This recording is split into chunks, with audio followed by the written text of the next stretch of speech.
y a un profil hybride à l'intersection parfaite entre la vision stratégique et la réalité de l'exploitation.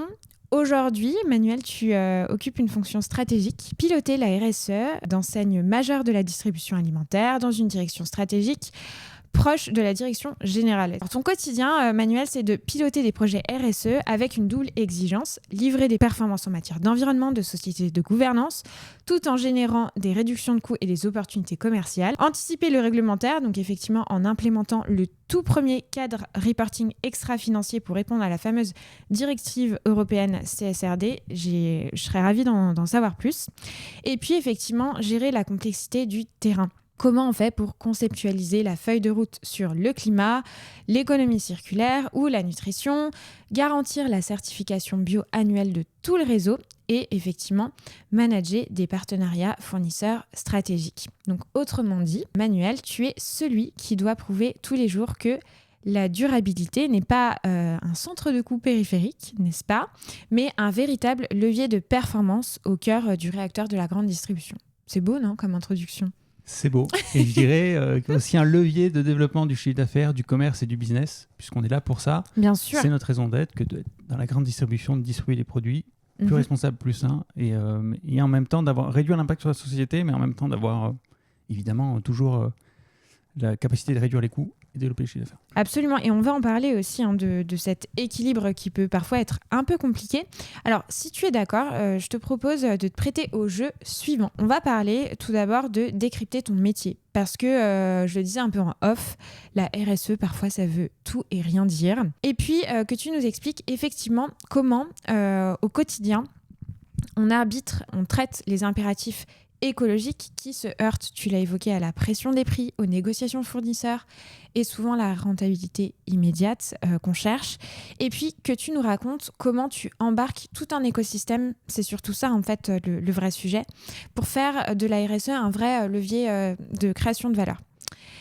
Parce qu'au fond, moi, j'ai une interrogation simple pour cet épisode, c'est aujourd'hui, est-ce que la grande distribution, elle peut vraiment opérer sa transition écologique tout en conservant son modèle historiquement conçu pour faire du volume et du prix ? Je dirais que c'est même plus, est-ce qu'elle peut, c'est plutôt qu'elle doit en fait assurer cette transition écologique tout en maintenant des prix bas, dans un contexte qui est de plus en plus tendu, beaucoup de crises géopolitiques, des crises économiques, sur lequel on doit donner du pouvoir d'achat auprès des consommateurs et sur lequel, du coup, on va devoir faire de la transition en assurant des prix bas. Parce que c'est l'essence même de la grande distribution, notre raison d'être de tous les distributeurs, que ce soit d'ailleurs, effectivement, aujourd'hui en transparence, je m'occupe de la RSE dans les enseignes Intermarché Netto, mais en fait au sein de tous les acteurs de la grande distribution. Absolument. En préparant cet épisode, je suis allée un peu fouiller effectivement sur ton LinkedIn et tu as partagé une étude qui était assez intéressante qui disait « On ne prend pas un poste RSE, on l'endosse ». Et je trouvais que ça faisait beaucoup de sens et je voulais savoir qu'est-ce que ça signifie pour toi.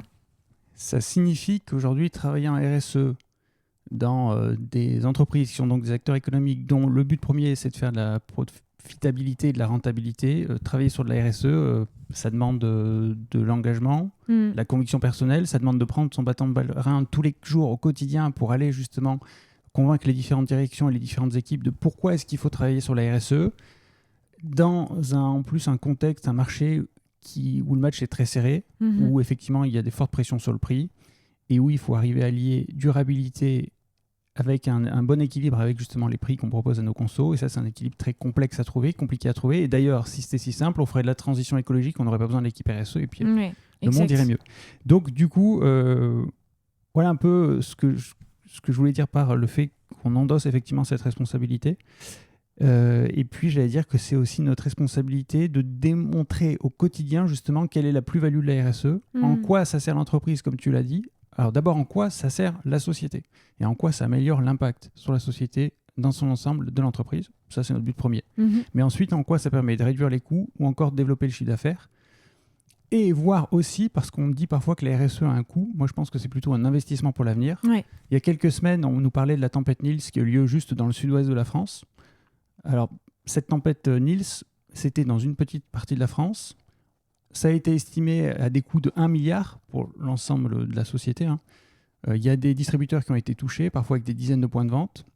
plusieurs millions d'euros de casse dans les points de vente parce que c'est de la perte d'activité, pas de chiffre d'affaires, pas d'exploitation. Bien sûr. C'est des actifs qui se dégradent, c'est de la marchandise perdue. Parfois, juste avec des pannes d'électricité pendant 10-12 heures, le frais, le surgelé, il est perdu.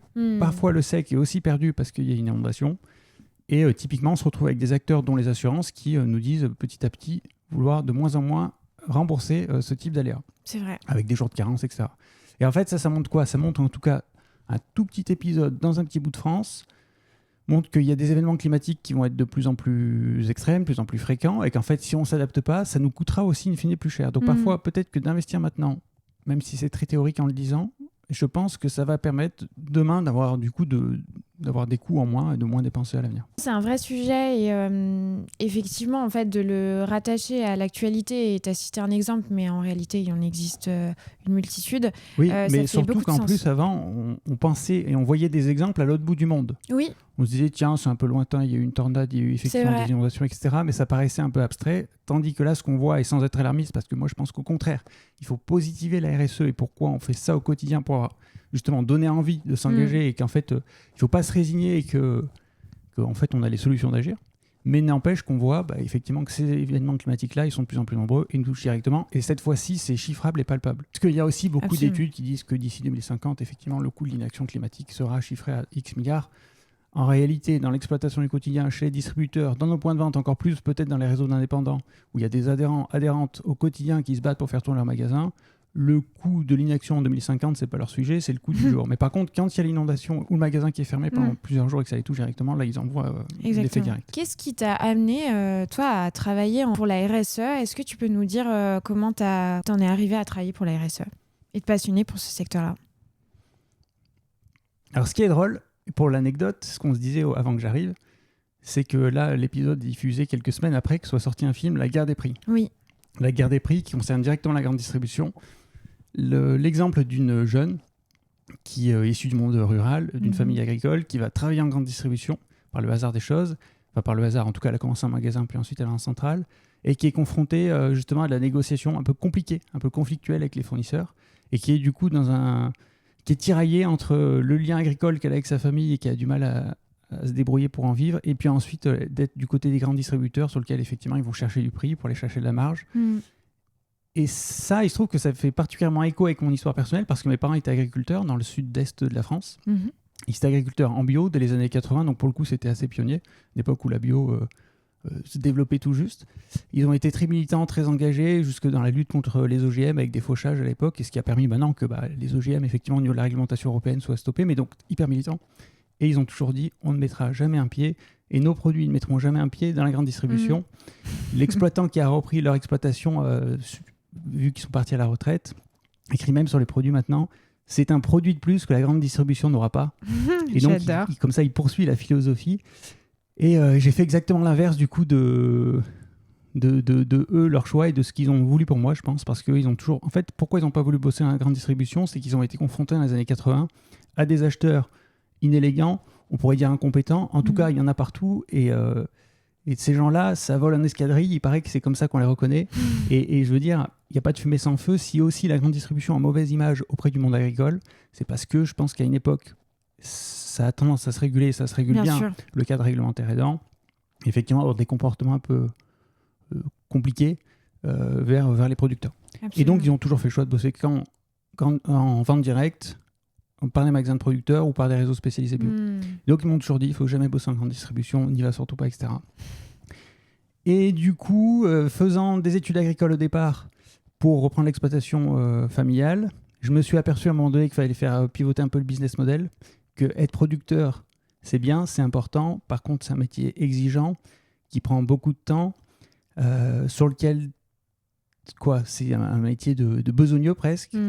Sur lequel il faut être vraiment passionné, et tu es soumis aussi beaucoup à des aléas climatiques. Bien sûr. Avec parfois peu de congés, je me suis dit, bon, on va peut-être changer un peu le projet. Et par contre, je voulais quand même servir le monde agricole, servir la bio. Et c'est là où, en fait, quand j'étais à l'ISER à Lyon, une école d'ingé agro, par apprentissage, j'ai fait 3 ans chez Terra Delis, une PME qui est en Ardèche, qui fait des glaces et sorbets bio, avec des producteurs locaux. Et donc, ma mission dans les 3 ans, ça a été de définir, structurer, mettre en place et pérenniser la démarche RSE de l'entreprise. Donc là, ça a été un premier pas dans une industrie agroalimentaire bio en RSE. C'était passionnant. Et à la fin, l'entreprise était labellisée Bio-entreprise durable, qui est le label sectoriel pour les industries, enfin les PME bio, porté par la SINA Bio, qui est comme une déclinaison de PME+, pour les entreprises PME. Bien sûr. Et c'est là que ça a commencé. Et puis après, c'était un lien avec la grande distribution, où du coup, j'ai voulu poursuivre dans les achats. J'ai commencé en apprentissage, enfin j'ai fait un master spécialisé achat et supply chain, dans lequel je suis rentré en apprentissage au sein du groupe Carrefour. J'achetais des fruits et légumes bio. Ça, c'était aussi ma condition au départ, pour pouvoir rejoindre la grande distribution, justement.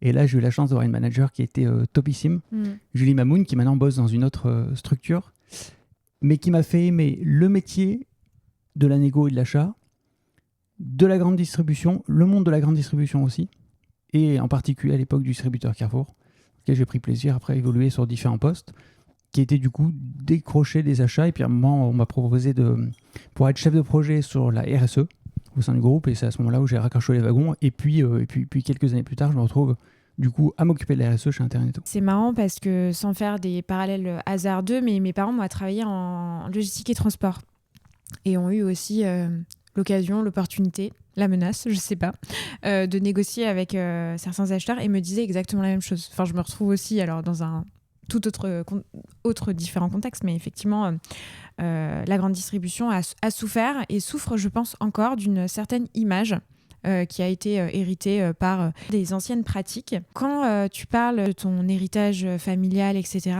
comment tes parents, justement, voyaient la RSE ? Parce que la RSE d'hier n'est plus la RSE d'aujourd'hui. Si on parle il y a quelques années, la RSE, c'était quoi avant ? Alors d'abord, je pense que quand je leur parle d'RSE, je leur parle chinois. Ouais. À mon avis, ça marche mieux quand je leur parle de développement durable ou quand je leur dis très concrètement ce qu'on fait. Bien sûr. Réduire le gaspillage alimentaire, réduire les déchets, travailler sur les emballages de nos marques distributeurs, travailler avec plus de producteurs locaux, réduire les consommations d'énergie, travailler sur des sujets de diversité et inclusion dans les points de vente pour mieux accueillir les consommateurs et tout. Et ça, je pense que ça leur parle mieux d'abord.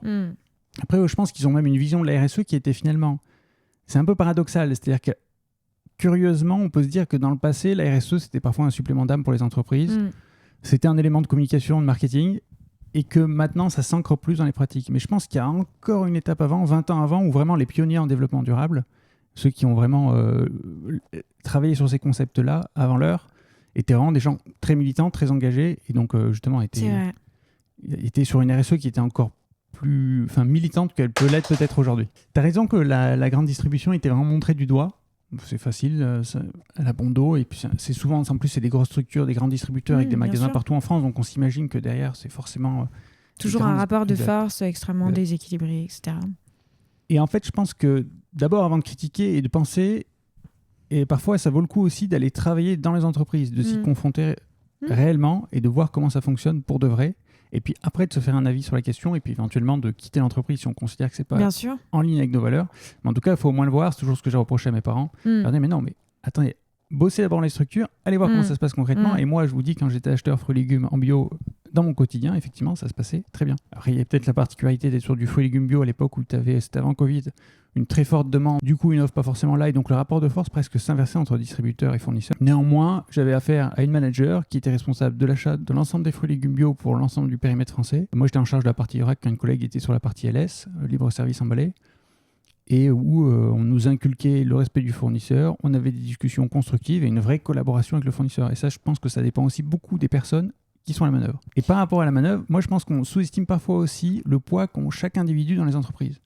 Et ça, c'est une micro-aparté que je voulais dire aussi, parce que je sais que dans tes auditeurs, tu as des gens dans la grande distrib, des gens en industrie, tu as aussi beaucoup d'étudiants et étudiantes. Et il n'y a pas longtemps, j'étais à une conférence sur laquelle j'intervenais, c'était dans le cadre d'Alumni Act, qui est en fait un regroupement d'une vingtaine de réseaux d'alumni de grandes écoles qui veut œuvrer pour que les alumni, lorsqu'ensuite ils rejoignent les entreprises, ils agissent concrètement pour la transition écologique, justement.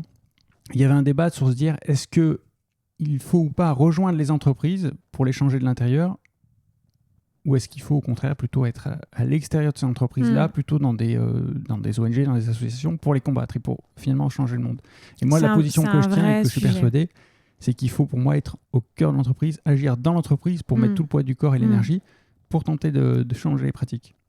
Parce qu'en restant à l'extérieur, en commentant, en critiquant, en observant, même si le rôle des ONG et des associations ont un pouvoir qui est fort et qui est même très positif pour faire évoluer les entreprises, parce qu'elles ont au moins le mérite de mettre en avant certaines mauvaises pratiques, mais n'empêche que je crois que fondamentalement, pour faire évoluer l'entreprise, il faut être dedans, au cœur du réacteur et être dans l'action. Et parce que si on laisse notre place à d'autres personnes pour le faire, peut-être qu'elles le feront moins bien, avec moins d'énergie, peut-être pour des intérêts qui seront différents que l'impact sur la société. Pour rejoindre ce que tu dis, la RSE a pris une place de plus en plus importante.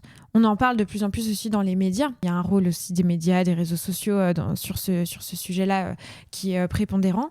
Tu parles de changer les choses de l'intérieur. Comment justement les organisations se sont structurées pour pouvoir changer les choses de l'intérieur? Est-ce qu'il y a forcément des enjeux sur le marché du travail aujourd'hui de la RSE? Est-ce que tu peux nous faire un peu un tableau de ce qu'on a vécu sur ces dernières années en termes d'emploi sur la RSE? Alors je dirais que déjà depuis 10 ans, les entreprises se sont quand même massivement tournées vers la RSE. Qu'elles le fassent par des convictions qui leur sont propres ou parce qu'il y a un cadre réglementaire qui de toute façon est de plus en plus dense et contraignant sur ces sujets, ou alors qu'elles le fassent parce qu'elles veulent améliorer leur image et puis que ça parle typiquement auprès de leurs clients. Place la RSE aussi à des fonctions de direction qui leur sont dédiées, souvent au sein des COMEX, ce qui n'était pas le cas avant. Parfois, effectivement, c'était rattaché à des directions marketing et communication dont tu en parlais. Parfois, c'était rattaché à la direction RH. Et on ne va pas caricaturer parce que je pense qu'en fait, peu importe le rattachement à une direction, après, l'important, c'est comment est-ce que la RSE est prise au sérieux en interne. Mais n'empêche qu'il y avait parfois tendance, effectivement, si c'était au marketing et à la com, à faire que la RSE soit plus un argument marketing que des actions réelles derrière. Donc, ça a pris déjà un poids plus important, un pouvoir décisionnel plus fort dans l'entreprise. Les équipes, du coup, se sont staffées aussi en conséquence, en particulier dans la grande distribution que je connais le mieux, où il y a eu des équipes qui sont bien densifiées. On prend un acteur comme Carrefour, qui est à mon avis l'équipe RSE la plus dense. Et après, dans chacun des pays, des implants RSE, en fonction des plus petits pays, ça part sur 2 personnes, jusqu'au Brésil, qui est le second pays après la France, où là, il y avait 5 à 6 personnes. Alors, comment ça se traduit? D'abord, il y a très souvent 2 typologies, on va dire, d'équipes ou de services au sein d'une même direction RSE. Tu en as une première qui est extra-financière, qui est plutôt obligatoire, et après une équipe projet d'une dizaine de personnes qui, du coup, est en charge de mettre en œuvre des actions RSE, des initiatives RSE dans les points de vente de façon très opérationnelle, ou parfois dans les bases logistiques, ou même nous, dans notre cas, par exemple chez les mousquetaires avec des usines à Gros Mousquetaires, qui fait que derrière, ça améliore concrètement l'impact de l'entreprise sur la société en son ensemble, environnemental, social, etc. Et ça vient nourrir les résultats extra-financiers et les améliorer. Et donc, dans des équipes comme les nôtres, c'est à peu près la même répartition avec un nombre de personnes plus réduit, et chez Lidl également, etc. Voilà, chez l'ensemble des distributeurs. C'est ça. Et après, ce qui s'est passé depuis maintenant, on va dire 2-3 ans, c'est par contre qu'il y a eu un vrai ralentissement, même dans les recrutements RSE en global en France. Quand tu questionnes des cabinets de recrutement en France, ils te disent qu'ils sont un peu à la peine depuis 2 ans parce qu'il y a eu des recrutements massifs sur les 5 dernières années. En particulier parce que les réglementations européennes arrivaient, dont la CSRD. Et puis ensuite, il y a eu un report réglementaire de 2 ans, typiquement sur la CSRD, mais en fait, c'est vrai, sur l'ensemble des réglementations, sur la RDUE pour la déforestation, sur l'électrique, on s'aperçoit que, et donc, la fin de la construction des véhicules neufs en thermique, en 2035, on s'aperçoit qu'il y a là aussi, même si ce n'est pas reculé dans le temps, en tout cas du recul dans la mesure. Bref, du coup, les entreprises ont dépriorisé un peu le sujet, recrutent moins, et donc le marché est beaucoup moins dynamique que ce qu'il y avait pour l'emploi pur. Et après, la façon d'être efficace dans les entreprises, moi je trouve que c'est pas forcément le nombre de personnes, ça va être plutôt dans l'excellence opérationnelle ou l'exécution de la capacité de prendre un engagement au niveau du siège et de le décliner, de le mettre en œuvre dans les points de vente. Et où, du coup, parce qu'on ne ferait pas ça seul, et moi je tiens vraiment à le dire, c'est que quand on travaille sur les sujets de la RSE, il y a une équipe RSE, c'est vrai, mais il y a surtout beaucoup d'autres équipes, des équipes en charge des achats, j'allais dire plus globalement de la marchandise avec le développement catégoriel, des équipes des concepts, des équipes du marketing, de la communication, des équipes RH, sur lesquelles on s'appuie au quotidien pour mettre en œuvre les actions. Et je trouve que dans l'évolution aussi des postes RSE à venir, on aura peut-être de moins en moins au sein des entreprises des équipes RSE dédiées, mais plutôt des experts et des référents, par exemple achats responsables, au sein des équipes achats, qui du coup seront encore même, à mon avis, plus puissants, plus efficaces, parce qu'ils seront encore plus légitimes, ils connaissent leur métier et ils pourront agir directement au cœur du business, quand nous, on a tendance des fois à être un peu éloigné du business, un peu à part, même si c'est une obsession permanente, en tout cas nous, dans notre équipe RSE, d'être toujours très ancré dans le business, au service des points de vente en permanence, n'empêche que ce qui marche le mieux, c'est qu'il y a une direction typiquement achat, elle s'empare du sujet et elle le met en œuvre. Comment tu fais justement dans ce contexte économique qui est compliqué, et c'est peut-être un parallèle qui peut être hasardeux, mais je suis obligée de te poser la question. Quand tu as une équipe dédiée RSE. En termes de pilotage et d'objectifs, est-ce que fondamentalement, c'est les mêmes qu'une équipe achat, une équipe logistique? Naturellement, je dirais plutôt non. Après, l'objectif, c'est de faire croître la distribution et l'enseigne pour laquelle tu travailles en termes de part de marché et de satisfaction client. Je suis très réductrice dans ce que je dis, mais ma question, elle est, est-ce que les temps sont plus durs pour faire justement infuser la RSE au sein de toute l'organisation, dans la mesure où quand tu as une direction dédiée à RSE et un pôle dédié à RSE, son rôle est quand même d'influer sur toute la chaîne. Et dans la mesure où on est dans un contexte extrêmement tendu en termes de pouvoir d'achat, etc., comment tu le vis, toi, au quotidien, dans ton métier, au sein de tes équipes, et même au sein de toute la communauté qui travaille aujourd'hui pour la RSE en distribution? Tu as raison, c'est vrai que les temps sont durs. Pour le coup, les objectifs, souvent, de ces directions-là sont vraiment bien différentes des objectifs d'une direction RSE, parfois même contraire, ça, on va pas se mentir, c'est vrai. En revanche, c'est le job, à mon avis, des équipes RSE aussi, et du coup, avec l'appui de leur direction, de pouvoir faire en sorte de faire coïncider nos objectifs RSE avec des objectifs business. Quand j'étais en charge de la RSE en e-commerce pour justement un des distributeurs qu'on citait, et que j'allais voir les responsables d'entrepôts e-commerce pour leur dire, tiens, on a un montant d'investissement à investir sur les différents entrepôts pour faire de la sobriété énergétique et donc consommer moins. On a différents travaux planifiés dans l'année et on espère avoir un gain économique à la fin. Je n'allais pas en leur disant qu'il fallait à tout prix qu'ils fassent la sobriété énergétique sur leur site pour le climat, pour réduire les émissions carbone. Ouais, bien sûr. J'allais les voir en disant, si on réduit les consommations d'énergie de ton entrepôt, ça va te permettre, in fine, en fait, d'atteindre ton objectif d'économie d'ici la fin de l'année. Et en fait, qu'ils soient convaincus ou pas d'agir pour le climat, j'allais dire fondamentalement, moi, personnellement, j'ai tendance à dire que oui, ce serait bien qu'ils fassent la fraise du climat, ce serait bien qu'ils fassent un atelier d'automne, ce serait bien qu'ils agissent en étant conscients de ça. En réalité, je suis assez lucide.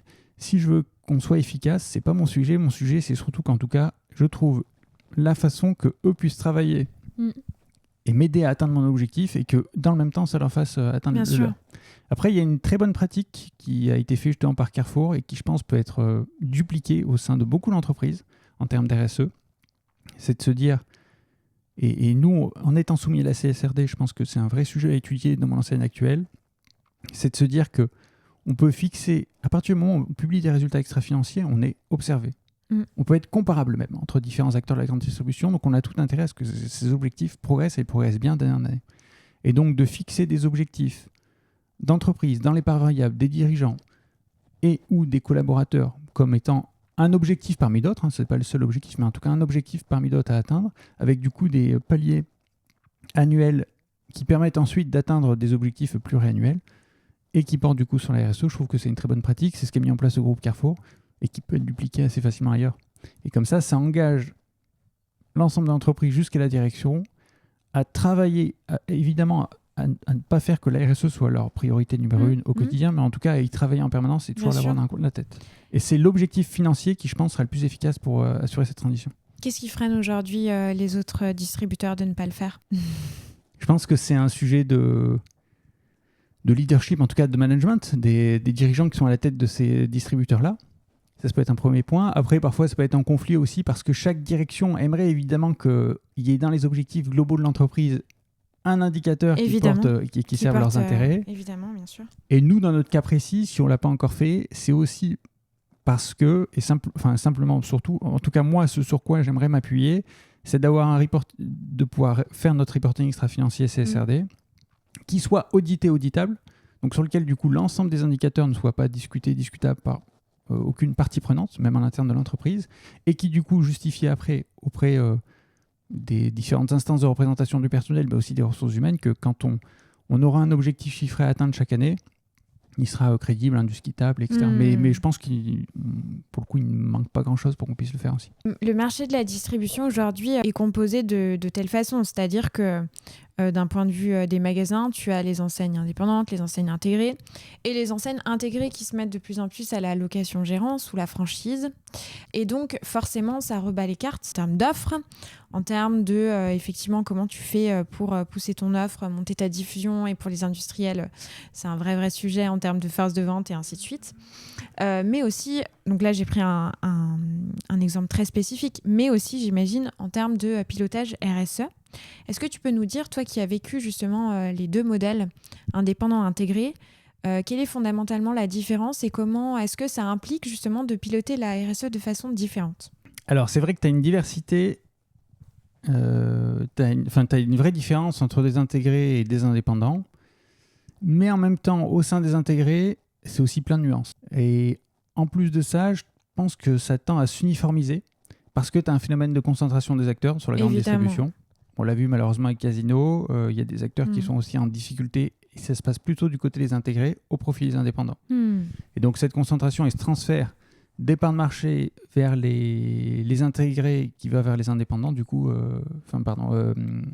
Oui, des intégrés qui va vers les indépendants, tout à fait. Du coup, fait que du coup, tu as une espèce d'uniformisation des modèles, avec en plus des intégrés qui passent massivement en location-gérance et en franchise aussi, typiquement pour externaliser en tout cas une partie de leur coût, en tout cas le transférer via des exploitants qui assurent dorénavant la gestion des points de vente, et qui, la franchise, en réalité, je trouve, n'est pas si différente, en tout cas dans l'exécution, l'excellence commerciale, on va dire, n'est pas si différente des indépendants, dans le sens où tu te retrouves à avoir quand même une patronne, un patron de magasin, sous franchise certes, mais qui du coup reste quand même indépendant, est lié par des contrats et donc contraint par certains contrats à s'approvisionner auprès de la centrale, etc., mais qui néanmoins a la liberté de pouvoir s'autoriser quelques aspérités, on va dire, localement dans son point de vente, même si sur le modèle organisationnel, c'est bien différent entre un mouvement d'indépendants comme un Leclerc, les Mousquetaires ou encore un Système U, où là, même l'intégralité, par exemple dans le cas du groupement Mousquetaires, il n'y a pas d'actionnaire privé externe, l'intégralité du groupement appartient à des adhérents-adhérentes qui sont associés. Et donc c'est assez proche entre la franchise, finalement des intégrés qui viennent franchiser et des indépendants. Maintenant, la difficulté, il pourrait y avoir effectivement une difficulté, parce qu'on a tendance à penser que chez un intégré, une décision est prise au siège, puis ensuite se décline et se déploie de façon uniforme à travers tout le territoire. Ça, c'est aussi assez théorique, il y a longtemps. Ça a fonctionné, c'était pas si loin que ça, mais là aussi, il y avait parfois quelques particularités dans des points de vente locaux qui n'avaient pas forcément la place d'avoir tout l'assortiment préconisé par la centrale, etc. Dans les groupements indépendants, je pense qu'effectivement, aussi précédemment, il y a de ça 15 ans, il y avait plus de disparité entre les points de vente. Ça manquait parfois d'uniformisation. Et donc, il y a un gros travail qui a été fait pour moderniser les points de vente, parce qu'il y avait des points de vente ici ou là qui n'étaient pas forcément toujours très accessibles, accueillants, etc., un peu vieillissants. De mise au concept, faire en sorte que tous les points de vente soient au concept. Et au-delà même de la RSE, typiquement, d'avoir une offre qui soit la même dans les différents territoires, avec des pratiques de prix et des prix qui soient aussi les mêmes sur les différents territoires. C'est vrai. Et sur la RSE, c'est un peu la même logique, c'est de se dire qu'il y a des décisions qui sont prises parfois par le siège, par l'amont, des décisions politiques prises par exemple par le président Thierry Cotillard quand il dit on ne vendra plus de fraises, de cerises en décembre, on ne vendra plus que de la pomme 100% origine France et on n'importera pas même des pays voisins, même si ça vient d'Europe de l'Est, typiquement la Belgique. Une fois que cette décision est prise, n'empêche qu'en centrale, les approvisionnements sur ces produits-là sont stoppés. Et donc le réseau ne bénéficie pas en tout cas des approvisionnements en centrale là-dessus. La difficulté, c'est que tu peux avoir ici ou là des adhérents-adhérentes qui font le choix de se sourcer auprès d'autres structures d'approvisionnement de fruits et légumes. Et donc, là aussi, on a des dispositifs incitatifs. Alors d'abord, on peut avoir une désolidarisation du réseau dans ce cas-là. D'accord. Des acteurs qui souhaitent agir de leur côté, à leur façon, mais qui est du coup pas en ligne avec la politique de l'enseigne. Tu saurais le situer en termes de pourcentage. Ce que je veux dire, c'est que on en entend beaucoup parler vis-à-vis de Leclerc, notamment sur la politique de prix. Qu'en est-il des autres distributeurs? Tu serais un peu... C'est Epsilon, c'est une part très minoritaire, et des cas anecdotiques et des cas très isolés. Et après, il y a dans toutes les enseignes, ça vaut le coup pour la franchise comme pour des indépendants, il y a aussi des politiques incitatives, dans le sens où il peut y avoir des primes commerciales qui peuvent être versées à certains points de vente, si jamais ils sont bien alignés avec la politique tarifaire, le concept de l'enseigne ou encore la politique RSE. Et donc là aussi, qui a tendance à inciter les points de vente à être alignés avec ce que prévoit le siège. Ce qui fait sens fondamentalement pour un distributeur d'aligner toute sa stratégie, parce qu'un consommateur, qu'il aille d'un U à un autre ou un Intermarché à un autre, il a besoin de retrouver une certaine cohérence, même s'il y a des aspérités, des spécificités locales. Exactement. Et même sur les assortiments, je pense que ce soit un intégré ou chez les indépendants, en fait, il y a peut-être même la même agilité à pouvoir référencer et ensuite à pousser dans tous les points de vente un fournisseur, une offre produit à un moment donné. Je pense à un acteur, une marque Fier qu'on soutient, qui s'appelle Fier, qu'on soutient et qu'on développe fortement dans nos assortiments. Et où typiquement, quand ils ont commencé a lancé la gamme de café chez nous. Ils sont arrivés d'un coup dans 800 Intermarchés. Je pense à Ramdam Social, dont d'ailleurs tu as accueilli Julie Bien sûr, sur ce canapé, podcast, exactement à ta place. Qu'on salue. Quand on a lancé leurs serviettes hygiéniques, du coup, qui sont des produits, d'ailleurs que je vous invite là aussi à aller voir, qui sont engagés, solidaires, un paquet de protection hygiénique acheté, c'est une journée de protection menstruelle pour une femme en situation de précarité. Et il se trouve qu'on les produit dans une usine agro-mousquetaire, à Cellulose de Brocéliande, en Bretagne, qui fait des couches et des protections hygiéniques, justement. Et eux, quand on les a lancés en national dans le réseau Intermarché, c'était 1200 points de vente d'un coup. Et puis après, la détention, en tout cas le nombre de points de vente peut aussi évoluer au fur et à mesure, peut même augmenter. Mais donc, ça montre qu'on est capable, même si on n'est pas désintégré, de déployer massivement une offre. Il y a beaucoup d'industriels qui écoutent ce podcast. Le fait que ce soit des offres engagées et RSE a beaucoup aidé sur justement le soutien qu'a mis l'enseigne derrière pour leur déploiement en distribution en magasin, c'est ce que tu dis ? Oui, dans ce cas précis-là, oui. Mais ça ne fait pas tout. Un produit engagé et durable, c'est très bien. C'est, on va dire, une bonne base, mais derrière, il faut que le produit il se vende. Donc, il y a un intérêt commercial à l'avoir. Au-delà de simplement se différencier en tant qu'enseigne et d'avoir de l'aspérité, mais c'est pas non plus ça qui va faire du volume, qui va faire de la masse et du chiffre d'affaires. Et donc on touche aussi un point important qui est le prix, où le consommateur il est très attentif au prix de vente des produits et qu'un produit qui est hyper vertueux, hyper engagé, hyper responsable, mais qui est vendu trop cher, simplement reste en stock en rayon et ne se vend pas.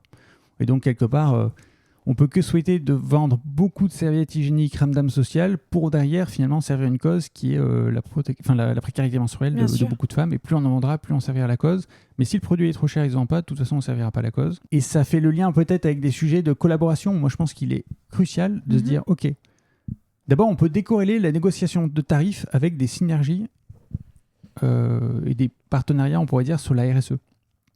Je m'explique. Avec un grand groupe qui est au 440, qui est fournisseur de produits DPH, on a eu une rencontre en fin d'année où on s'est vu sur différents sujets, différentes synergies, des partenariats RSE qu'on pouvait développer ensemble. Avec toujours la même obsession d'être hyper pragmatique, concret.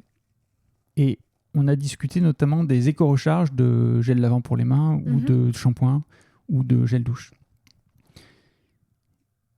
Et ce pourquoi il est venu nous voir, c'est de nous dire, ok, si on veut démocratiser et à juste titre la vente des éco-recharges, il faut effectivement pour que le consommateur ait un intérêt économique à le faire. Parce que c'est une contrainte finalement en tant que conso de se dire tiens, je vais acheter une éco-recharge, il faut déjà que j'ai le flacon chez moi, je vais ensuite devoir ouvrir l'éco-recharge, la verser dans le flacon.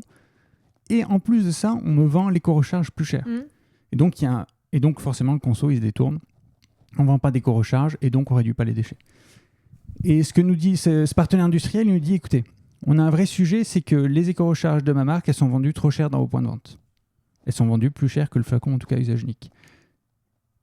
Moi, je m'engage dans le deal qu'on va passer ensemble, c'est que je m'engage à ce que le prix de vente, quand mes commerciaux vont venir voir lors d'un négo, mes prix de vente de mes produits soient effectivement inférieurs au flacon à usage unique pour l'éco-recharge. En revanche, je vous demande un engagement de votre part, c'est que vous vous assuriez que lorsque vous fixiez le prix avec les équipes pricing, le prix de vente du produit, enfin de l'éco-recharge, soit aussi bien inférieur au flacon. Et qu'on ne soit pas, nous, à surmarger ou que lui, finalement, in fine, soit à surmarger. Pour qu'on ait, à la fin des fins, un partenariat gagnant-gagnant avec un même niveau de marge. Lui distribue davantage d'éco-recharge. Nous, on vend aussi plus d'éco-recharge parce que mieux placer un prix. Et du coup, in fine, pour la partie RSE, et c'est ce qui m'intéresse le plus, on vend moins de flacons à usage unique et du coup, moins de déchets. Et donc, c'est l'exemple parfait, je trouve. Et ça n'empêche pas qu'avec ce fournisseur-là, en l'occurrence, je ne sais même pas comment ça s'est passé dans les box de déco, mais que c'est peut-être frité, que ça a peut-être été compliqué, qu'il y a eu beaucoup de discussions sur le prix au global. N'empêche qu'à la fin, on passe un deal très concret où on développe le commerce, on développe les ventes, on agit en même temps pour la partie RSE et je pense que ça fonctionne bien. Et donc ça montre aussi d'ailleurs que prix et transition écologique ne sont pas antinomiques, mais doivent pour moi aller de pair. J'aime bien ton exemple parce que je l'ai vu de partout sur LinkedIn. Des photos où effectivement, un confrère sans le citer, mais tout le monde reconnaîtra Olivier Devers entre autres, qui avait posté effectivement des photos avec éco-recharge et on se disait tous mais quelle hérésie d'avoir des prix qui soient décorrélés et on bosse tous pour le consommateur et pour qu'il y ait une cohérence en point de vente de toute évidence et je suis complètement alignée avec toi sur la coopération, la collaboration. ton exemple, il est probant et je pense qu'il parlera à tout le monde. Moi, ce qui m'interroge, c'est que là, on parle d'une situation qui s'est produite suite à un dysfonctionnement. Qu'en est-il justement sur de la création de produits, des nouveaux produits RSE et qu'en est-il même, j'ai envie de dire, donc, le rôle de l'innovation dans la RSE. Et qu'en est-il des entreprises plus petites, en l'occurrence PME et start-up? Je sais que tu auras mis l'exemple à nous partager, c'est pour ça que je te pose aussi la question. Certains fournisseurs peuvent se dire, mais de toute façon, c'est réservé qu'aux grands groupes, puisqu'ils ont des moyens et puisqu'ils ont du poids dans ce rapport de force, alors ils seront écoutés. Sur le rôle de l'INO avec la RSE, en fait, je pense que justement, des produits innovants peuvent permettre aussi de travailler sur la RSE. Je prends l'exemple du Shoviva dont tout le monde parle. Shoviva, d'ailleurs, qui est une marque déposée avec un fournisseur dédié, etc. Mais n'empêche qui est, pour moi, l'alternative aujourd'hui la plus crédible au cacao et donc qui est la plus connue, mais il y a d'autres fabricants que le Shoviva. Et bah, typiquement, on est d'ailleurs, Leclerc a sorti, va sortir parce que je pense qu'elle n'est pas encore dans les rayons, mais en tout cas, ils l'ont annoncé, une tablette de chocolat, enfin, du coup, sans chocolat à base de Shoviva à 1,99€, donc très accessible en prix, qui montre là aussi que on a un produit qui peut être plus durable avec un substitut de cacao. Alors, je mets de côté, et il pourrait y avoir des vrais débats sur le fait que du coup, ça ne soutient plus les filières de production de cacao, etc. Mais mettons ça de côté, n'empêche que le produit en tant que tel, si on regarde juste son impact typiquement carbone, il est plus réduit que du cacao.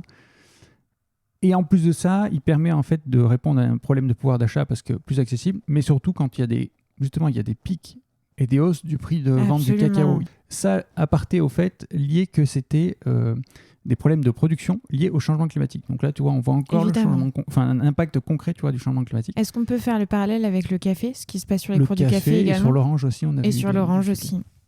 Et donc ça, c'est typiquement des difficultés d'appro qui sont causées en partie par le changement climatique, mais pas que, mais aussi par des tensions géopolitiques, etc. Mais qui montrent bien qu'il y a quelque part un petit dérèglement dans la société donc, sur lequel il faut agir. Et bah, typiquement, c'est un produit innovant sur lequel, pour le coup, je pense que l'ensemble des distributeurs vont aller, des marques nationales aussi, et qui permet d'avoir un produit plus responsable qui est aussi sain, à prix plus abordable. Et donc, c'est l'exemple du Nino. Mais après, il y a d'autres exemples, comme par exemple des feuilles de lessive. Ouais. Les feuilles de lessive, je pense, c'est aussi un très bon exemple de se dire... Ou d'autres marques, et je vais en citer une, mais qui est 900 Care, mais il y en a aussi plein d'autres, il pourrait y avoir Respire, etc. Mais qui sont des marques qui se sont dit, OK, on va arrêter de vendre et de transporter de l'eau, parfois de l'air et du vide, et on va plutôt vendre un produit brut qui sera à diluer chez soi, ou typiquement la feuille de lessive qui est concentrée dans une feuille que tu mets dans ton lave-vaisselle, qui fonctionne très bien, même à basse température, j'en utilise au quotidien, et qui est, dans l'usage et dans le prix de vente au conso, pas plus cher qu'une dose de lessive plus conventionnelle en bidon. Et tu en as de plus en plus des offres de ce type. Là, je pense à Sup, que tu as dû voir, notamment sur qui veut être mon associé. J'ai pas goûté, mais pour le coup, je trouve le concept hyper intéressant. Exactement. Et je trouve que tout ça, c'est de l'inno, et ça permet d'adresser des offres plus responsables, plus durables, et parfois à prix accessible. Oui.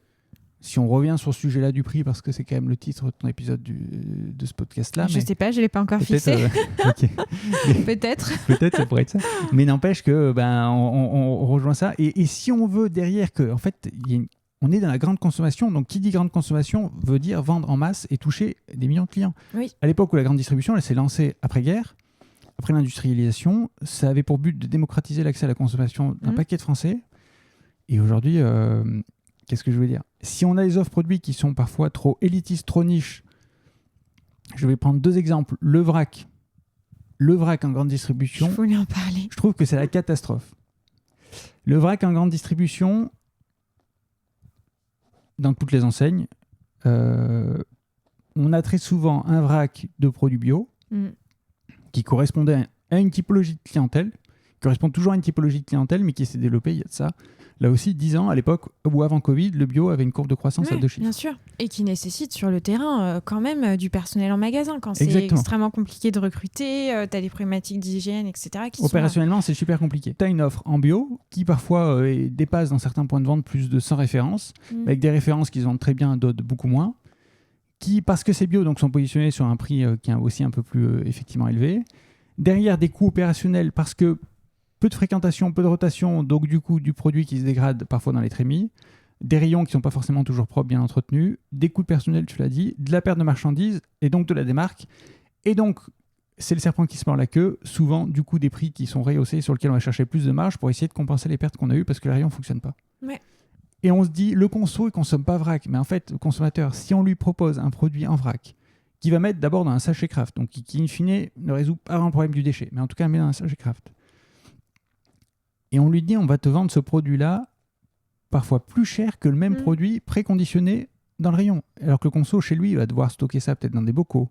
Alors qu'il aurait juste finalement à prendre un sac déjà conditionné, tout prêt, et que ça lui coûte moins cher. Il se dit pourquoi faire cet effort-là? Donc tu vas toucher les convaincus, ceux qui vraiment veulent changer la planète, mais qui sont en fait une minorité, ça il faut être aussi transparent dessus, et pas la masse. Alors que je pense que le bon modèle, c'est de se dire on va faire du vrac conventionnel sur beaucoup moins de références, pas sans références, mais là on rationalise l'assortiment, parce que c'est aussi ça le commerce, c'est de se dire des fois c'est des choses assez basiques, et c'est de se dire on part que sur une top 20 références. Et sur lequel on assure que le prix de vente au kilo du vrac soit moins cher que le prix de du produit conditionné. Ouais. Tu as une bonne rotation, tu as moins de produits qui se dégradent dans les trémies, tes frais personnels ils sont écrasés, ainsi de suite.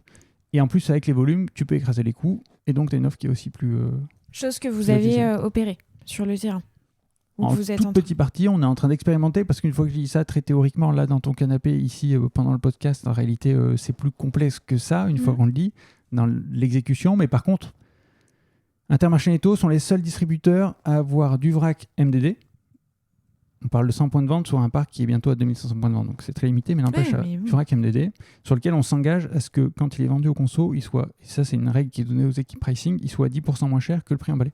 Donc typiquement, si on arrive à généraliser le vrac MDD dans nos points de vente, qu'on embarque de la marque nationale pour certaines marques qui seraient prêtes à partir avec nous et qui arrivent aussi à tenir ces tarifs-là de décrochage prix, alors je pense qu'on pourrait faire un truc sympa sur le vrac. Qui sont les 100 points de vente qui ont été sélectionnés ou qui se sont positionnés sur cette démarche? Fonctionne beaucoup sur la base du volontariat, quand l'assortiment en tout cas n'est pas poussé. Dans ce cas-là, il n'est pas poussé forcément par la centrale, c'est plus sur la base du volontariat. Donc je dirais que c'est quand même tendance à être sur des adhérents-adhérentes qui seront convaincus par ces sujets, par le vrac, et qui du coup se disent tiens, il y a une opportunité de se différencier avec du vrac MDD. Et tout à l'heure, je te posais la question de la taille d'entreprise. Parce que c'est un vrai sujet, en fait, tu l'as évoqué, c'est que aujourd'hui, on est dans un contexte où la grande distribution se centralise de plus en plus. Et quand tu es un plus petit, une start-up ou une PME, des fois, tu peux te dire, j'ai pas les mêmes armes et on me demande de faire la même chose. Qu'est-ce que tu vois, toi, en termes d'RSE, en termes d'innovation fait par les plus petits? Est-ce que tu vas dans mon sens ou à l'inverse, tu as des arguments pour me démontrer ça? Quelle est ta vision par rapport aux PME et la RSE? D'abord, je dirais que les PME, finalement, en nombre, elles sont... Enfin, c'est comment dit autrement. Les PME, l'avantage, c'est qu'on a un nombre plus important que les grands groupes. Elles sont une multitude de PME partout en France et elles ont une capacité à nous proposer des offres produits souvent plus larges, avec des profondeurs de gamme plus larges, et puis avec des innovations produits qu'on ne retrouve pas forcément dans certains grands groupes. Donc en fait, les PME, elles nous apportent une diversité d'offres qu'ont pas ces grands groupes-là, elles nous permettent du coup de nous différencier, et typiquement sur des offres qui sont plus responsables, il y a beaucoup de PME qui en fait, dans la raison d'être même de leur entreprise, elles développent dès le départ des offres produits qui sont plus saines, plus responsables, mais dès leur création, c'est dans leur ADN. Donc tu retrouves parfois un engagement un peu plus poussé que dans certains grands groupes. Le lien avec les PME, beaucoup d'enseignes s'engagent, et c'est vrai, souvent ont tendance à privilégier les relations commerciales avec les PME, notamment dans le cadre des relations et des discussions qu'il peut y avoir avec leur interpro qui est la FEF. Je pense que certaines enseignes jouent plus ou moins le jeu, et objectivement, typiquement Intermarché Netto en ce moment, joue très fortement le jeu et fait un effort vraiment important de pouvoir privilégier les relations commerciales avec les PME, de sorte à faire que quand il y a une TPE-PME, elles soient, les équipes qui s'occupent du développement catégoriel des achats soient plus attentives dans les discussions qu'elles peuvent avoir avec ces fournisseurs-là que parfois avec certains grands groupes, parce que précisément, c'est des structures plus petites qui n'ont pas forcément la force de frappe de certains gros industriels et qu'elles ont besoin, au-delà de développer la relation commerciale, même d'accompagnement dans l'entrée au sein des enseignes. Et puis plus spécifiquement sur la RSE et les PME, il se trouve qu'on travaille très fortement en binôme avec l'équipe PME, qui est notamment composée de Séverine Gégou et puis Philippe Latour, qui est du coup une collaboratrice et un adhérent qui sont à la tête des PME au sein des enseignes. Et qu'on organise très fréquemment des réunions dédiées avec des PME engagées en termes d'RSE pour pouvoir assurer le référencement de leur offre. Et par exemple, dans les différentes mesures aussi qu'on peut mettre en place pour accompagner ces PME-là, moi j'ai une ligne ouverte en permanence, une adresse mail qu'on pourra mettre peut-être dans certains... sur certains lieux où tu diffuses bien sûr. Le podcast, une adresse mail dédiée où en fait toutes les PME, et c'est uniquement ouvert aux PME, TPE-PME, peuvent nous écrire pour nous poser des questions en lien avec notre démarche RSE ou avec leur démarche RSE s'ils souhaitent nous la présenter. Je réponds toujours entre 24 à 48 heures et concrètement ça tombe dans un mail au sein de l'équipe. Et qu'est-ce que je voulais dire ? Dernier point, Hoop. Que j'ai reçu sur le podcast aussi. Voilà, c'était une première cette année. Christophe, exact. C'était une première cette année. Une première de la grande distrib. On est très fiers de l'avoir fait et on va la reconduire. C'est qu'on a aidé Hoop à obtenir sa labellisation PME+. Donc concrètement, c'est quoi aider Hoop à obtenir sa labellisation PME+? C'est de faire plusieurs rendez-vous par mois, pendant plusieurs mois, pendant 6 mois en l'occurrence, pour les aider à structurer leur démarche RSE, les différents documents qui seront demandés lors de l'audit, à faire des auto-évaluations et les accompagner là-dessus jusqu'à leur labellisation à la fin. Ce que permet PME+, typiquement dans le cas de Hoop, mais ça vaut le coup aussi, c'est le cas pour beaucoup d'autres PME, c'est que ça leur donne accès. D'abord, ils sont mis en avant au sein de l'entreprise. Ouais. Auprès concrètement des adhérentes, auprès des différentes équipes, on a réalisé ce type de podcast d'ailleurs, sur lequel du coup Hoop a pu être mis en avant. Les fondateurs, dont Christophe, ont pu parler de leur marque, de leurs produits, pour que derrière, les points de vente pensent à les commander. Ouais, okay. Ça, c'est déjà une première étape. La deuxième, c'est quand on est PME+, on fait parfois des opérations commerciales dédiées en prospectus ou en drive, sur lesquelles on a des pages de promo dédiées aux entreprises labellisées PME+, et donc du coup, maintenant, ils y ont accès. Et donc voilà, très concrètement, l'exemple d'une PME qu'on a accompagnée à obtenir sa labellisation PME+, et qui ensuite la sert dans son business. Ouais, bien sûr. Et vu qu'il est audité PME+, il aura l'obligation d'année en année d'augmenter son taux de conformité au référentiel PME+, donc de faire en sorte qu'il améliore réellement ses pratiques, sinon il y a la perte de la labellisation. Donc là aussi, il va être plus vertueux d'année en année, et donc on est très fiers et très contents de l'avoir accompagné là-dessus. C'est intéressant de voir comment effectivement et de façon très concrète des partenariats peuvent se faire. Tout à l'heure, tu parlais on parlait de collaboration, coopération. Ce qui est intéressant aussi de noter, c'est la relation entre les distributeurs. Je m'explique. On voit de plus en plus de publicités comparatives sur le prix. C'est un peu la guerre ouverte puisque, on le sait, on est dans un contexte de crise du pouvoir d'achat et effectivement, le prix est de plus en plus bataillé. Maintenant, je sais que tu crois beaucoup à la coopétition entre les différents acteurs sur le levier de la RSE. Et ma question, c'est est-ce que c'est réellement possible d'imaginer une collaboration entre concurrents, disons, pour ces enjeux, sans que ça se transforme en guerre d'image, comme on peut le voir sur différents sujets. Comment ça pourrait, ou comment ça s'est déjà matérialisé concrètement ? Alors d'abord, j'allais dire, sur les publicités comparatives sur les prix, c'est vrai, et même Système U a innové, Coopérative U, maintenant, tout à fait, a innové avec des publicités comparatives sur l'origine des MDD. Oui, exactement. Donc voilà, ça montre aussi que on peut parfois se batailler sur d'autres sujets que sur le prix. Absolument. Et typiquement, voilà, sur on va dire la virtuosité peut-être de certains produits MDD. Et donc c'est des concurrents, mais néanmoins il faut souligner quand comme ça il y a des pratiques qui sont un peu rupturistes qui changent. Si ça se transforme, est-ce que la coopétition entre distributeurs est possible, et est-ce que finalement elle ne va pas juste se transformer en guerre d'image ? Alors j'allais dire plus est-ce qu'elle est possible, elle est nécessaire d'abord. En plus, si elle se transforme qu'en guerre d'image, est-ce qu'au fond c'est problématique ? Pas sûr non plus. Je m'explique. Si ça ne sert que de l'image, là c'est un autre débat, pour moi c'est même du greenwashing, mais néanmoins si ça sert l'image et que derrière il y a des actions qui sont fondées, réelles, là je pense que c'est hyper vertueux. Je prends l'exemple du Nutri-Score. Nutri-Score, fièrement lancé de façon pionnière par les mousquetaires, Intermarché Netto, historiquement, qui avait lancé le NutriPass, qui était l'initiative qui leur a été propre, mais n'empêche qui visait à informer les consommateurs sur l'impact nutritionnel d'un produit sur leur MD. D'accord, je ne savais pas ça. Ça, c'était l'historique. Ensuite, ça a été repris, il faut le dire, par les pouvoirs publics, et donc c'est très bien. Le Nutri-Score, pour le coup, on n'a pas de paternité particulière dessus, mais n'empêche qu'on ait lancé cette initiative-là, il y a de ça des années avant même que la réglementation, on va dire, légifère sur le Nutri-Score. Et après, il y a eu Leclerc, qui a de ça, je pense que c'était dans les années 2019. On dit, nous, on le met sur notre MDD. Et en plus de ça, en drive, on va imposer aux marques nationales de l'afficher. Et s'ils ne le font pas, on va mettre un petit pictogramme qui va expliquer que tel fournisseur n'a pas souhaité calculer et communiquer son Nutri-Score. Et c'est un peu du name and shame, mais n'empêche que c'est assez efficace. Ça a une belle vertu. Et là, il y a de ça 2 ans. Et il y a quelques jours, Carrefour recevait un prix à Bercy pour ça. C'est Carrefour qui l'avait fait. En disant, cher fournisseur, on vous écrit une lettre. Là aussi, on va afficher le Nutri-Score. Vous aurez un délai raisonnable pour répondre. Absolument. Et si vous ne souhaitez pas qu'on l'affiche, c'est pas un souci, on l'affichera pas parce que la réglementation vous le permet. Mais par contre, on va expliquer au consommateur que la marque n'a pas souhaité communiquer sur le Nutri-Score. Et donc, c'est l'exemple, tu vois, de distributeurs qui se tirent la bourre et qui finalement font avancer du coup la cause du Nutri-Score. Après, nous, dans le même temps, on a annoncé aussi, il y a de ça quelques semaines maintenant, qu'on avait lancé le score Yuka sur notre application Drive pour notre MDD. On applique dorénavant sur tous nos produits MDD, qu'importe et quelle que soit la note Yuka, donc les produits alimentaires et cosmétiques. C'est-à-dire que quand tu dis sur l'application, c'est que le shopper fait ses courses et pour les produits MDD, voit directement la note Yuka, c'est ça ? Exactement, okay. C'est exactement ça. Et donc du coup, n'empêche que, peut-être que c'est de l'image, n'empêche qu'on va le faire, ça va être massif, ça va informer les consommateurs, on fait une vraie exigence de transparence parce qu'on sait qu'il y a certains produits sur lesquels on sera bien noté et d'autres moins bien notés. N'empêche qu'on le fait quand même. Et on espère, et donc ça a été dit dans la presse, qu'on a été en tout cas le premier distributeur à le faire. Et donc en ce sens-là, c'était remarquable.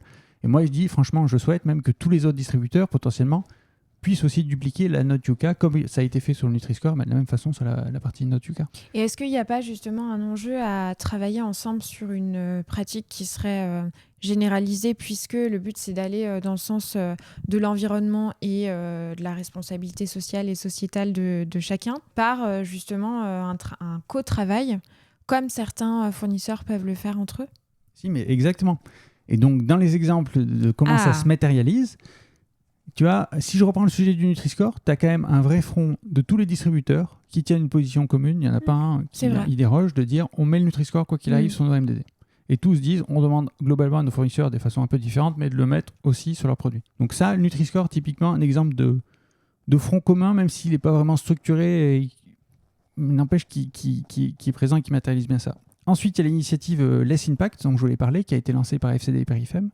Less Impact, c'est quoi ? C'est 9 distributeurs français, alimentaires et aussi non alimentaires, qui s'allient autour d'une plateforme qui s'appelle Open Climat et qui demande d'une seule et même voix à l'ensemble de leurs distributeurs, de leurs fournisseurs, de venir s'inscrire sur Open Climat, communiquer les données d'émissions carbone de leur entreprise.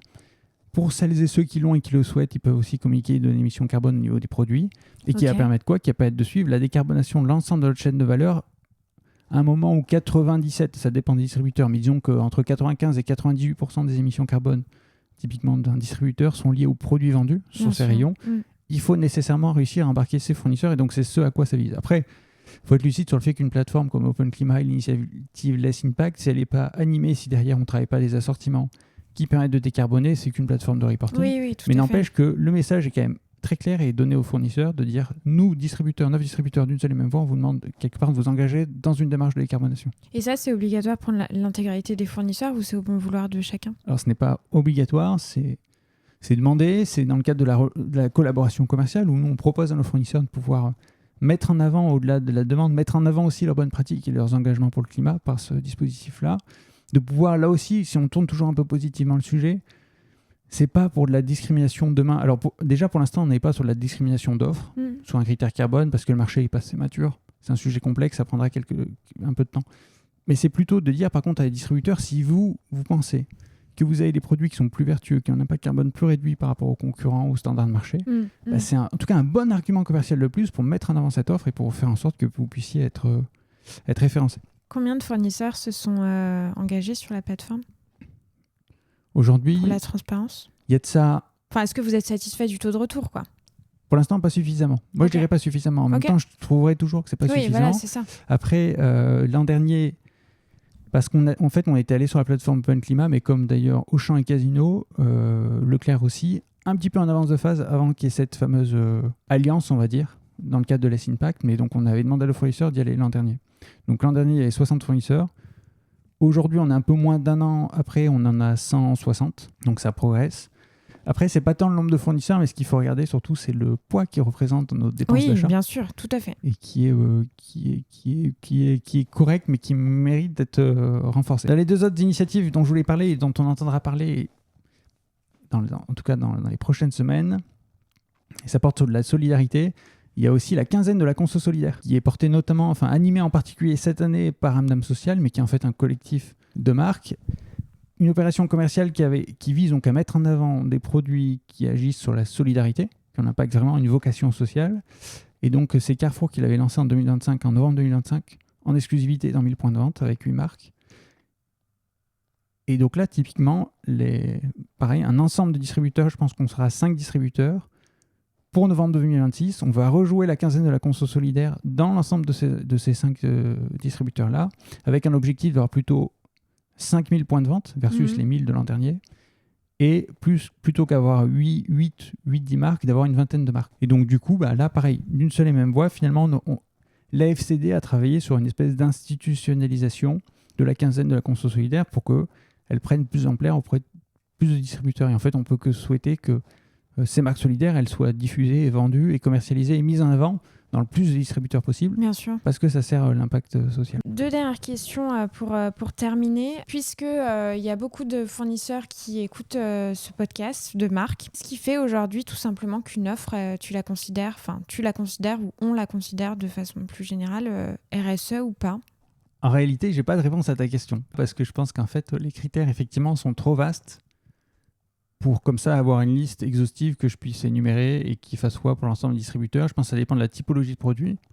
On n'attend pas les mêmes engagements RSE en fonction des types de produits qui sont proposés. Je pourrais donner un exemple sur des friandises plutôt destinées justement à des enfants. On va être hyper attentif sur la composition du produit. Est-ce qu'il n'y a pas trop d'additifs? Est-ce que le produit du coup est sain? Est-ce qu'il n'est pas trop gras, pas trop sucré, pas trop salé? Parce qu'il y a un enjeu nutritionnel et d'obésité important sur de la lessive, c'est de se dire tiens, est-ce que la composition, on va dire chimique, en tout cas des ingrédients de la lessive, est-ce qu'il est clean pour la pollution de l'eau avec des résidus qu'on peut avoir après les machines, pour le consommateur, la consommatrice qui va laver son linge avec, qui va ensuite porter les vêtements. Et puis c'est plutôt un sujet d'emballage où on est à se dire comment est-ce qu'on fait de la compaction pour transporter moins d'eau, moins d'air, moins de vide, avec des emballages plus recyclables que les bidons de lessive en plastique dur. Et puis, après, il y a par contre, en revanche, on travaille de plus en plus sur le fait de cadrer nos critères de sélection de l'offre malgré tout, parce que dans l'exemple que je donnais tout à l'heure de la quinzaine de la conso solidaire, les fameuses 20 marques qui vont rejoindre l'initiative et les 5 distributeurs, figure-toi qu'il va y avoir un comité de sélection qui va être mis en place au niveau de la FCD, sur lequel il y aura un représentant soit de la RSE, soit de la marchandise de chacune des enseignes, et des experts externes qui font autorité, on va dire, dans le monde de la grande conso, de la... C'est quelle date? J'attends mon invitation, du coup. T'attends ton invitation. Il y a un de tes confrères, notamment, qui participera à ce comité-là. Et où le but, c'est que, là aussi, je pense que ce sera... Alors, à la majorité, voire à l'unanimité, je pense que ça reste encore à clarifier, mais n'empêche que ce sera ce collège-là qui validera ou non l'entrée dans cette quinzaine de la conso solidaire de certaines marques. Okay. Sur une grille de critères, pour le coup, qui a été préétablie. Concernant l'impact social du produit, la rémunération du fabricant du produit, est-ce qu'on est sur de l'origine France ou pas, si c'est un produit social, mais qu'effectivement il a été produit à l'autre bout du monde et que ça sert des causes qui ne sont pas proches de chez nous et pas forcément concrètes, etc. Peut-être qu'on ne sélectionnera pas certaines offres. Et pour s'assurer en tout cas que l'offre, quand on dit qu'elle est vraiment engagée pour les solidarités, elle le soit réellement, et elle soit légitime d'être dans cette opération commerciale. Pour conclure sur l'épisode, je voulais te poser une question sur la transmission. Parce que je sais que tu portes une attention particulière au leadership et à ces sujets justement de transmission. Quel message, alors ou conseil, je ne sais pas si c'est conseil, mais en tout cas, quel message tu veux porter aux futures générations ou aux collaborateurs, aux étudiants qui écoutent ce podcast, qui vont... demain, vouloir endosser et piloter la transformation durable du commerce alimentaire? D'abord, je dirais qu'il ne faut pas hésiter à venir travailler, à s'engager dans l'univers de la grande consommation et de la distribution, qui est un univers passionnant, sur lequel je trouve que nos sujets sont aussi passionnants. Je suis un peu jugé parti, je ne peux pas en juger, mais n'empêche que moi, ce que me redit toujours l'équipe, et notamment l'équipe RSE, c'est de me dire on a de la chance de bosser, et ça fait beaucoup de sens pour nous, de bosser dans un univers où, en fait, quand on prend une décision, ça vient impacter le quotidien pour le coup de millions de Français. Ouais. Parce que là, très concrètement, quand tu agis sur ton offre, que tu vends certaines marques plutôt que d'autres, quand tu proposes du réemploi, du vrac, etc., tu touches vraiment massivement des gens dans leur quotidien. Et pour le coup, ça, c'est hyper concret. Le monde de la grande distribution, pareil, c'est des acteurs économiques qui sont montés il y a de ça 50 ans. C'est le premier employeur, pour le coup, privé en France. C'est, à mon avis, un des rares secteurs sur lequel, alors qui agit, du coup, dans le quotidien des Français, parce que ça permet d'accéder à la consommation à prix accessible, et en même temps, un des rares secteurs sur lequel tu as vraiment un ascenseur social qui fonctionne bien, avec des progressions au sein des entreprises qui fonctionnent bien. C'est vrai.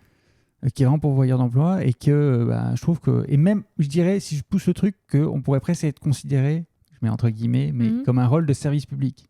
Je dis ça dans le sens où, comme tu dis, parfois on est montré du doigt, on est un peu décrié, etc. N'empêche que quand il y a eu la crise Covid, on était bien content que les magasins ouvrent et approvisionnent les Français. Absolument. Quand il y a des événements climatiques avec des inondations, on est bien content qu'il y ait des points de vente qui aient servi à approvisionner certaines zones, etc. Et voilà, et 90% des consommateurs, pour le coup, ils vont faire leurs courses en grande distribution et pas forcément dans certains autres réseaux. Oui. Donc voilà, il y a ce vrai rôle-là, et donc ça, je trouve que c'est passionnant. Après, sur la RSE en particulier, on a besoin de gens motivés, enthousiastes, qui ont de l'énergie à revendre, qui veulent justement changer le monde et qui se disent « moi, je suis prêt à m'engager et à bosser auprès de distributeurs » parce qu'en fait, on est loin, une fois qu'on s'est parlé là pendant nos 45 minutes, on est loin en termes d'RSE d'être arrivé au bout, on est même au tout début du chemin. Il y a encore beaucoup de travail à faire dans l'ensemble de la grande distribution pour véritablement limiter nos impacts sur l'environnement, sur la société.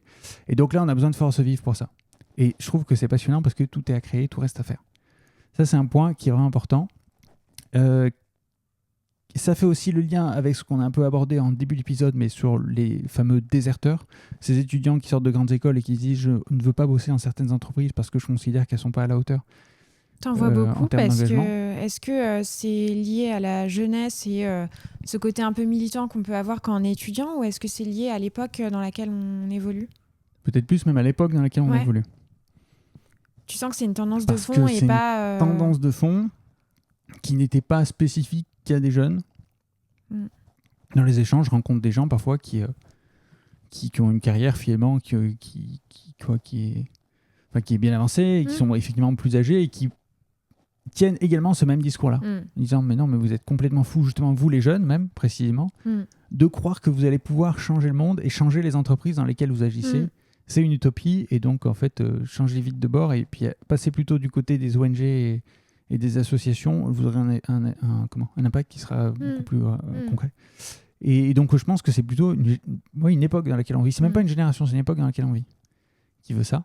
Et que moi je crois précisément l'inverse, que ça dépend que... Enfin voilà, les entreprises sont une somme d'individus et que c'est pas le travail de chacun et chacune, et l'engagement qu'on met au quotidien à essayer de faire bouger les choses, à mettre le poids du corps pour référencer. On parlait tout à l'heure de l'équipe PME et qui ont fait une incroyable collaboration. Parfois, avec l'équipe PME, à 2-3 personnes, on pousse très fort un fournisseur en interne, on fait passer les bons messages et on use des politiques, et puis à la fin, tu as un fournisseur hyper vertueux qui est référencé massivement dans des points de vente. Et ça qui, je sais pas pour toi, on prend les lauriers et tout, peu importe, c'est pas ça le sujet, mais n'empêche que ça montre l'exemple que tu as parfois quelques individus dans une boîte qui, justement, peuvent avoir un impact massif parce qu'ils mettent toute l'énergie dessus. Merci beaucoup, Manuel, pour ta transparence, ta passion, parce que ça se sent tout au long de l'épisode. Et effectivement, tous les exemples hyper concrets que tu as donnés, c'était vraiment hyper riche. Merci. Merci à toi, Salomé. Merci à tous tes auditeurs pour le temps qu'ils ont passé aussi avec nous lors de cet épisode. Et à bientôt.